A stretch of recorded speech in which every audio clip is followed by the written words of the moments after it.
এই ভক্ত অনেক দিন ধরে লটারি কাটছিল কিন্তু পুরস্কার কোনোভাবেই পাচ্ছিল না। আর ফেসবুকে ভিডিও দেখেছিল যে মা মনসা দেবীর চরণে মহাপুজো দিয়ে ভক্তরা লটারিতে বড় বড় পুরস্কার পায়। এই প্রোফাইলে সমস্ত ভিডিও দেওয়া আছে। তারপরে ভক্ত ভিডিও দেখে পুজো পাঠায় মায়ের কাছে, আর পুজো পাঠানোর পর ভক্ত 3বার বড় বড় পুরস্কার পেয়েছে। 2বার পেয়েছে 45,000, একবার পেয়েছে 90,000। প্রথম দিনে পেয়েছে 45 সকালে, আর রাতে পেয়েছে 90, আর আবারও একবার 45,000 টাকা পেয়েছে। তাই মায়ের জন্য ডালা সাজিয়ে নিয়ে এসছে আজকে মায়ের মন্দিরে মা মনসা সেবাশ্রমে। প্রত্যেক শনিবার প্রত্যেক মঙ্গলবার মা মনসা দেবীর মহাপুজো হয় লটারি নিয়ে। যেসব ভক্তরা লটারি কাটছেন পুরস্কার পাচ্ছেন না, তাদের নামে জাগ্রত করে মহাপুজো করা হয় যাতে মায়ের কৃপাতে লটারিতে বড় পুরস্কার পান। আর সেই জন্য ভক্ত আজকে মায়ের কাছে এসছে, মায়ের কাছে পুজো দিয়ে অনেক উপকার পেয়েছে।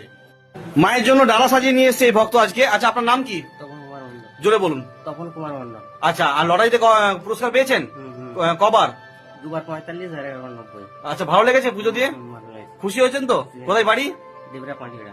আচ্ছা, প্রত্যেক শনিবার প্রত্যেক মঙ্গলবার মা মনসা দেবীর জাগ্রত লটারি নিয়ে মহাপুজো হয়।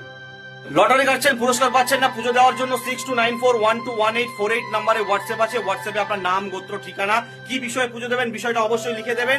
আর দক্ষিণা আপনার সামর্থ্য অনুযায়ী পাঠাবেন। কিন্তু আপনি যদি 501 টাকা দক্ষিণা বা 1000 টাকা দক্ষিণা পাঠান, আপনার বাড়িতে পাঠানো হবে মা মনসা দেবীর মন্দির থেকে মহাপ্রসাদ, মহাসিঁদুর, মহাচরণের ফুল। প্রত্যেক শনিবার প্রত্যেক মঙ্গলবার মা মনসা দেবীর মহাপুজো হয়।